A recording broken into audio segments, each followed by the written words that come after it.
What's going on? Albie with Albie Fitness Gaming, and you've seen the title of the video. You know why you're here. Ah! Heliod Company, Heliod Ballista, Heliod Life Company, whatever you want to call it. It's a deck. It's really good. It's dangerous. Will it potentially receive a ban? I don't know. I think this deck, out of all the green-white decks in the history of the modern format, I think this is the first time I've actually seen a deck that I look at and I've played and I've said to myself, you know what? This deck may have a card get banned eventually because it is very, very good. Super good. Crazy good. Anyways, let's talk about the deck here. First of all, I just want to say I think this deck is actually super under acknowledged because of the lack of paper tournaments. Playing this deck online is kind of a pain sometimes. I'm telling you, there are times that I've basically gone infinite and my opponent refuses to scoop with the excuse of, I have more cards in my deck than you, so I can technically win. And it's like, no, I'm going to kill you. You're just, but whatever. I think that on paper, once we get back into paper magic, I think this deck is going to catapult to the top. It's already, I think, the #1 most played deck in Modern currently. But to play a deck like this, anybody who's ever played like a Devoted Druid combo deck, these are not the funnest decks to play online because of all the clicking and stuff like that. Although this one doesn't require too much, but still, I do think once we go back to paper, if everything stays how it is, this deck is actually going to be a lot higher percentage of the field. But let's talk about the deck here. So currently there's two like major versions of the deck, and then I have like my own version, and I'll explain to why I chose certain cards. So we'll go over the first one here. It went 6-0. Most of the decks are going to be almost identically the same. There's going to be small changes, like Pendelhaven will normally sometimes be a Gavany Township.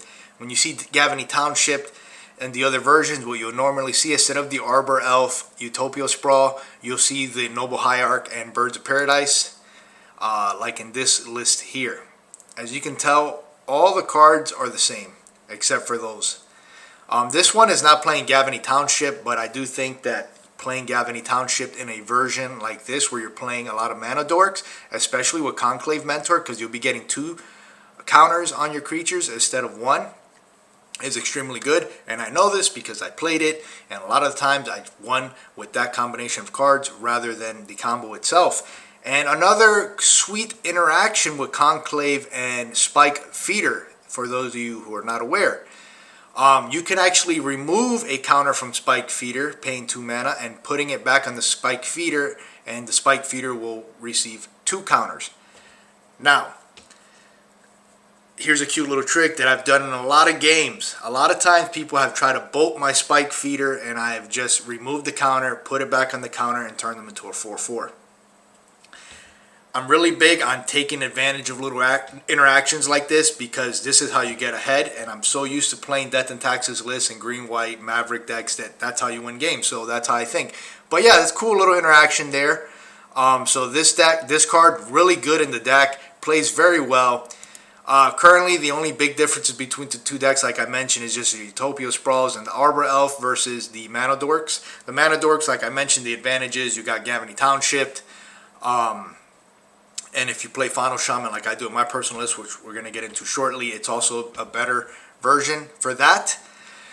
The advantage of playing this version here is that you have turn 2 Collected Company. Utopia Sprawl and Arbor Elf can generate a lot of mana really fast. So, currently, do I think one is better than the other? I think this version might be a little bit better currently, maybe, because it's faster and it's more brutal. Like, if you're on the play, you can technically win the game on turn 2 while they just have, like, a fetch land in play. So that's pretty devastating. And that is also the reason why I think this deck, potentially, I don't think it's good enough right now to receive a ban, but I can see how this combo can be a problem, man. It's just too brutal. And on top of that, the game, unlike other combo decks, which are glass cannons, this deck is not a glass cannon. Like, you don't need the combo to win the game. There's a lot of value creatures, you have Archangel of Thune, which is a devastating Walking Ballista, when you're generating a bunch of mana, I've won so many games where I just generated a bunch of mana and played a huge Walking Ballista and just killed everything on the board and then controlled the whole board with Walking Ballista. Like, this card is insane in this deck, even without the combo. There's a couple cards here that, like, I'm not 100% sure why people play. I'm sure there's a reason to it. I'm not saying that, like, I have, like, the ultimate tech. I'm just saying, like, I understand briefly, obviously, you know, Heliod Champion is a card that recently was added to this list. I don't know if it's because of a metagame call or whatnot, or because there's a lot of, like, Death Shadow and black and red decks running around. I'm pretty sure that's the reason why people are playing this card. Also, you're gaining life, so when you have the Heliod, you're also adding size to all your mini creatures. So I can understand why this card is there. I also think out of all the cards in the deck, if you're looking to customize your own version and kind of mess with it, I do believe this is the only card that right now currently we can cut and mess with. Other than obviously the Arbor Elf and the Utopia Sprawl, but the only option for that is Nobles and Birds, right? Like, same thing. I think this is Heliod Champion. I think is the only card currently that we can kind of like have a flex spot with. I think the deck is pretty straightforward now. And then the other card is Ranger Captain of Eos. This card is definitely in the deck. The only question that I have is whether do you want 4, 3, or 2, right? Do we need 4? I can see why people play 4, because what you're allowed to do with this card is not only fetch out your Walking Ballista, your Arbor Elves, your Noble Hierarchs, you can also play things like Giant Killer in the sideboard and Forge Tender, which are really good.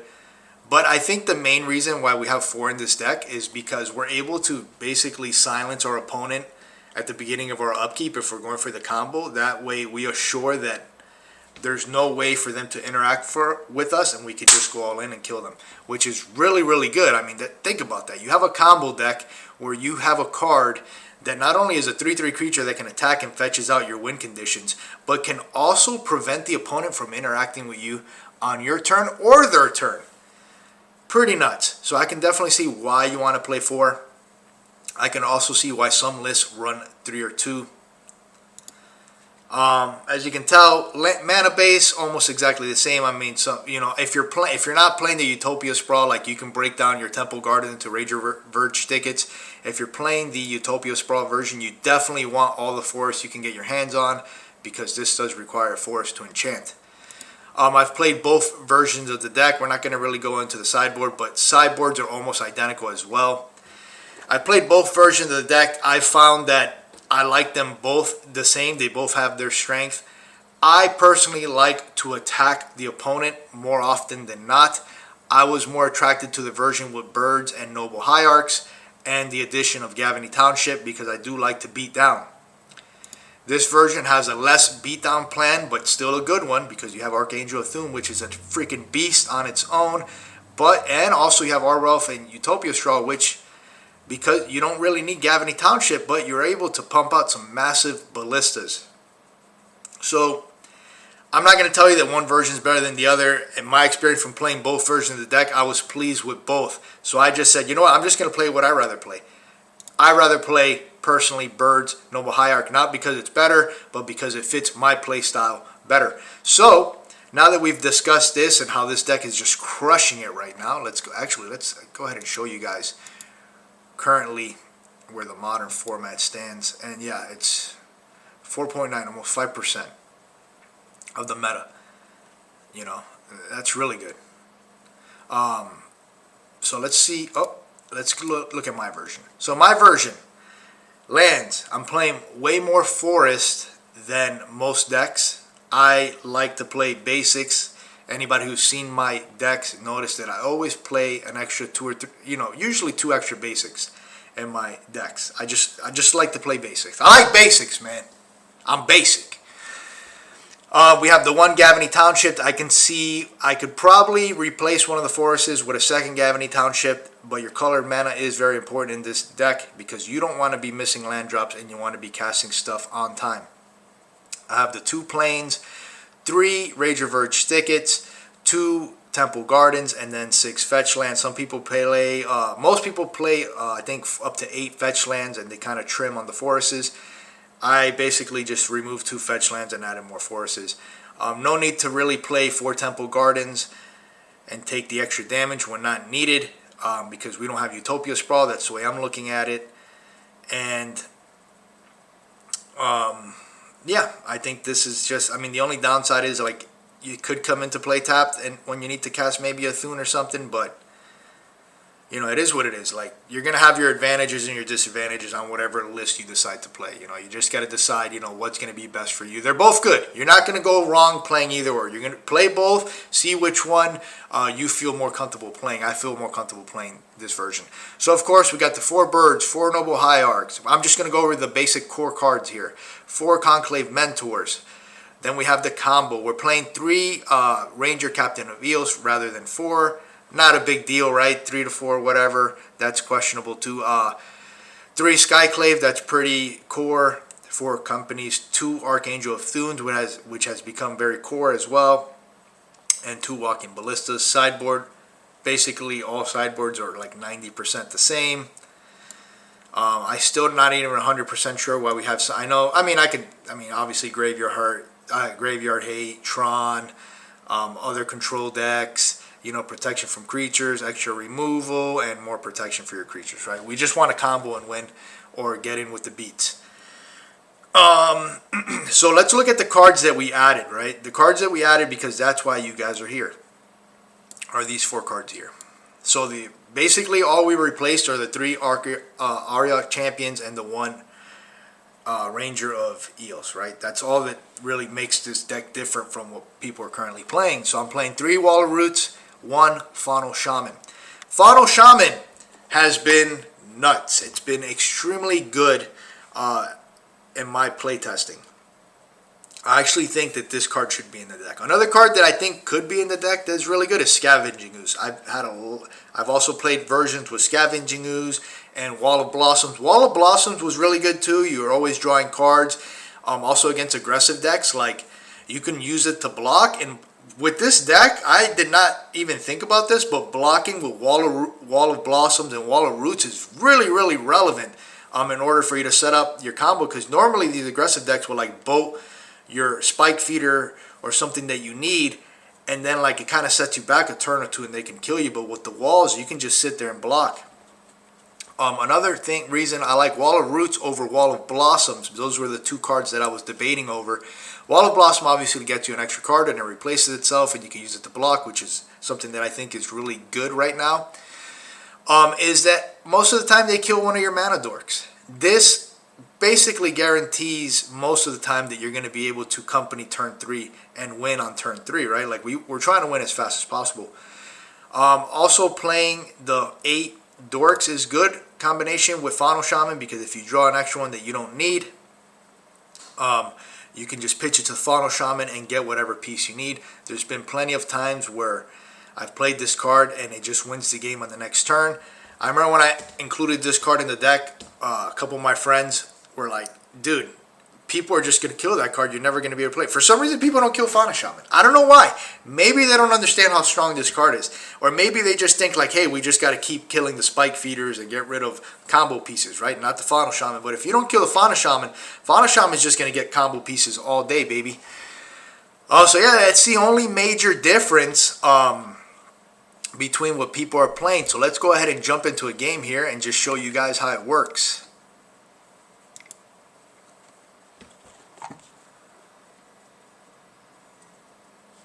Let me know in the comment section, like, are you currently playing this deck? Are you thinking about playing this deck? What changes you've made?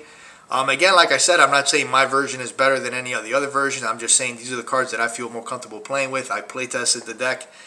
I mean, both versions, and I like the accelerant that Wall of Roots gives us. Okay, so this hand here, we don't have a turn 3 company. We only have a turn 2 play. We do have a couple Horizon Canopies. If we're playing against a matchup that prolongs the game, this might be good, but we're not in the business for that. We're in the business of ending the game immediately. Much better hand. We have 2 walls. Card we're probably going to end up putting back is either one of these to the Ranger or the Archangel Athun. I think Archangel Athun is what we're going to put back.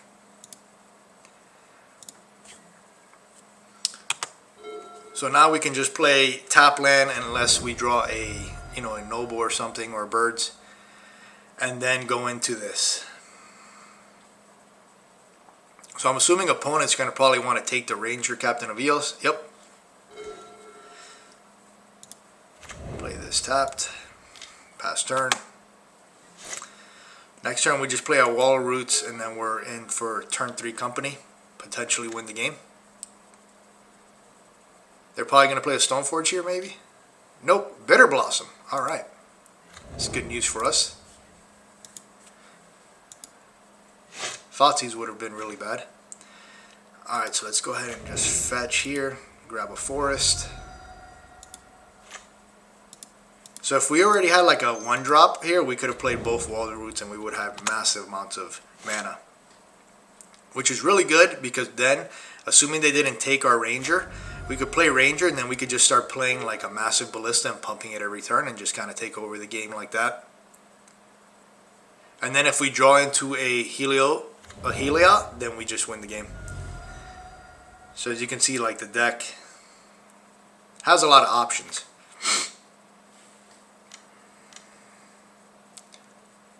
Alright, so what are we going to discard? We're probably going to discard this forest. We'll discard this forest. And our boy. Sacrifice a land. Alright, well, this is not looking good for us. But neither is it looking good for them. They have 2 cards in hand. And our opponent's not really doing anything. I mean, they could Windmill Slam a Liliana of the Veil here and we could be in trouble.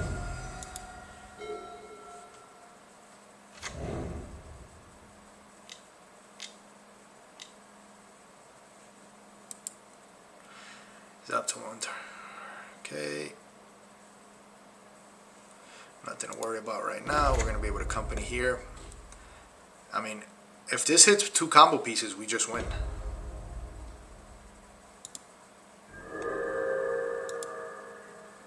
And our opponent's been playing their deck like at full potential, what it's supposed to be doing. So let's just go ahead and fetch here. Want to trim up the deck a little bit, make sure we hit. We'll do it now because they can't interact with us. And do we get there? No, but we do get a Skyclave. So we definitely are going to take here the Heliod and the Skyclave. Now, do we worry? We probably just take this, right? Like, we don't care about the Bitter Blossom. Or do we not care about this? Yeah, I don't think we care about the Bitter Blossom, actually. Like, it doesn't do anything.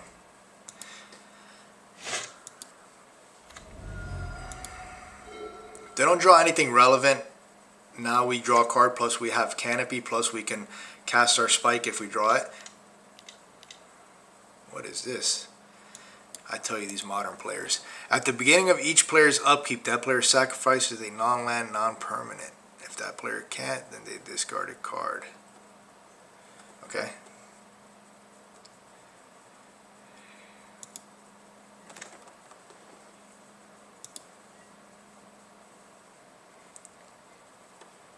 Are they going to get in?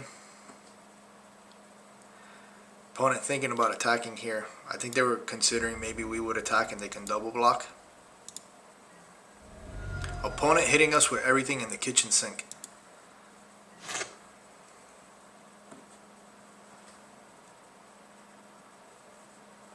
So what should we sack? Maybe, you know what? Let's actually sack this. Like, we don't care that they get a 3/3. We can just block it with our wall. Because what we want is we want a Spike Feeder, boys. And there it is. And just like that, my friends, how you win a game of Magic the Gathering.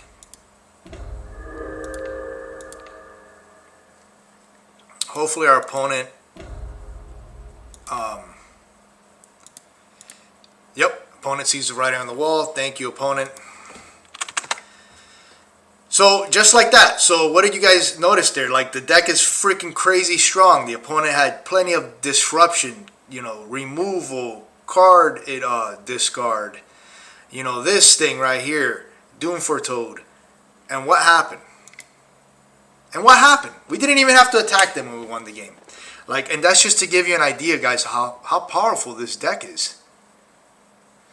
Do we need anything?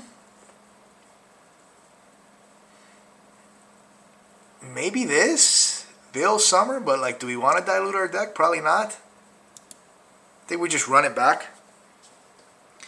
I think in one of the times when I ran this deck, I think I went like 10-0, not even sideboarding, guys.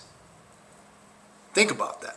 Now, obviously, we're not running this through a league, so the competition is not as fierce. But still, bro, that's still pretty brutal. We're going to keep this hand. We got no combo pieces, but that's fine. I mean, I'm sorry, we do. We have Spike Feeder, and then we have Ranger Reveal. So what am I talking about? Discard spell here. That's fine. It's another reason why you want to keep... I'd rather keep a 7 like this than go to 6, because we're going to start losing cards really fast. I mean, this is like a Pox style deck. Opponent probably debating between these two. Although this can also be a problem. Birds of Paradise. There he is. Nova Hierarch. I have to imagine they probably don't have like a lot of removal if they took the birds. Otherwise, you leave the bird and you take something more threatening and then you just kill the bird.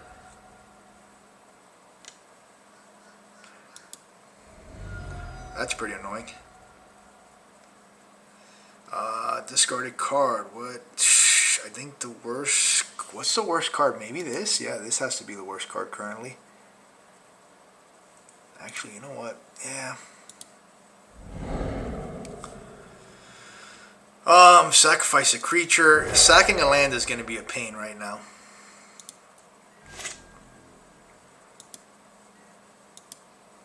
Interesting that the opponent had that smallpox and ended up taking the bird. I wonder why. Because, I mean, technically they didn't know we were going to draw the noble and they could have just killed the birds with smallpox. Why didn't they take something more threatening like a Spike Feeder?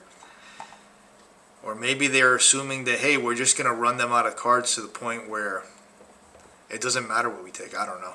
If anybody plays this deck, let me know in the comment section. Yep, opponent just stripping our hand here to death. But eventually they're going to run out of cards, and they have no board. So, I mean, like, all we have to do is continue making land drops, and then eventually we just can company.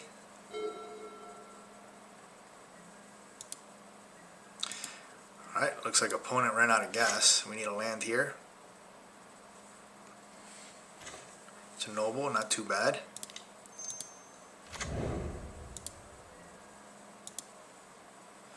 Get in from some exalted damage here.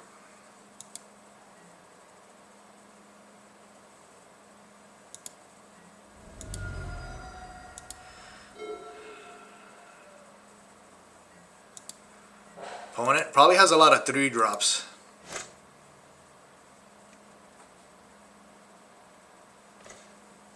Wall of Roots. I think right now what we want to do, and there's no reason not to do this, is just go for the beatdowns.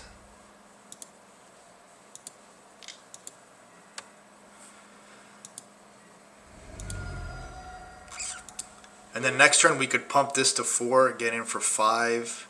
No, get in for 4, 5, 6. We can get in for 6. Yep, and there it is. There's the game. And now I mean, yeah, our opponent was stuck on 2, but I mean, they had a great start, right? Like, they were getting rid of everything we had. Eventually, we were just going to take over the game. They were running out of cards, so even if they did draw lands, they only had, at the time, like 2 cards. I mean, what could they have really done? You know, we could have continued pumping the Spike Feeder We could have played Wall, assuming like we don't know what we're gonna draw, so we won't even like speculate. But we could have played Wall of Roots. Then we could have pumped the Spike Feeder to 4, got in for 6, and then next turn we could like play this, attack, play Ballista and win. I mean, we will have get them low enough that we could just play a Ballista and win. So we were in a great position there. I don't think they could have drawn into anything personally.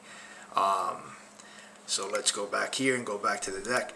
So yeah, so there is the deck, my friends. You saw why we play Wall of Roots. It just helps us generate more mana. They're always going to kill these guys like 9 times out of 10. It's really hard to stick them, but with an extra Wall of Roots, an extra mana dork, not only do you now have a blocker against really aggressive decks, but you have a way to guarantee you're going to get that turn 3 Collected Company, which you saw there is really good in this deck. And how easy is it to assemble this combo, huh? And even when you don't assemble it, like our opponent was killing everything.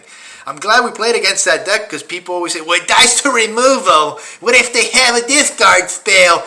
Our opponent discarded our hand, killed our lands, and killed our creatures, and we still won both games fairly easily, my friends. And we didn't even have to sideboard. This deck is busted! It's busted! Ah!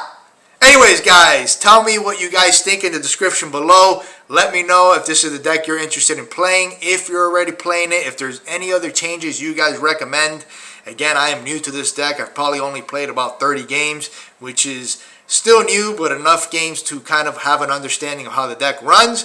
Don't forget to like my video, subscribe, and share. It helps out the channel a lot. Let me know in the description if my opponent played their deck ultimately, if you're a Pox player. And again, guys, thank you for all the support, and peace out.